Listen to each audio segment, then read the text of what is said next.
हम जब अपने बैंक अकाउंट से पैसे ट्रांसफर कर रहे होते हैं तो हम कई बार अकाउंट नंबर और दूसरी चीजें चेक करते हैं, लेकिन गलती तो कभी भी हो सकती है। इसलिए हमें ये भी पता होना चाहिए कि अगर किसी के बैंक अकाउंट में आपने गलती से पैसे भेज दिए हैं तो आप क्या कर सकते हैं, कैसे आपको अपने पैसे वापस मिल सकते हैं और वापस मिलेंगे भी या नहीं, इसकी पूरी जानकारी हम आपको आज यहाँ देने जा रहे हैं।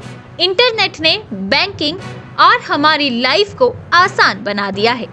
अब हर काम के लिए बैंक नहीं जाना पड़ता है।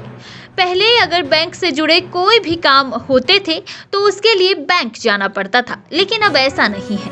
अब बैंक से जुड़े ज्यादातर काम आपके मोबाइल पर ही हो जाते हैं। अब तो लोन की सुविधा भी मोबाइल पर ही उपलब्ध है।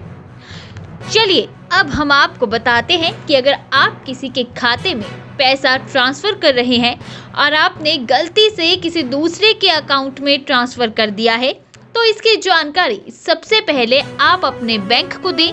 इसकी जानकारी बैंक जाकर फोन या ईमेल से आप दे सकते हैं। वहीं जिस बैंक में पैसा ट्रांसफर हुआ है वही बैंक आपकी मदद कर सकता है। जिस बैंक में आपका अकाउंट है वो बैंक शायद ही आपकी ज्यादा मदद कर पाए।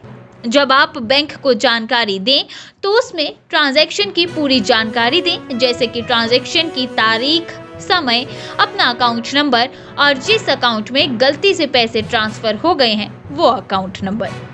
पैसे भेजने वाले और पैसे पाने वाले का खाता एक ही बैंक है तो इसकी प्रोसेस जल्दी पूरी हो जाती है। लेकिन अगर रिसीवर का खाता किसी और बैंक में है तो इस प्रोसेस में ज्यादा समय लग सकता है। आपको उस बैंक में भी शिकायत करवानी पड़ेगी जिसके बैंक अकाउंट में आपने गलती से पैसा ट्रांसफर कर दिया है।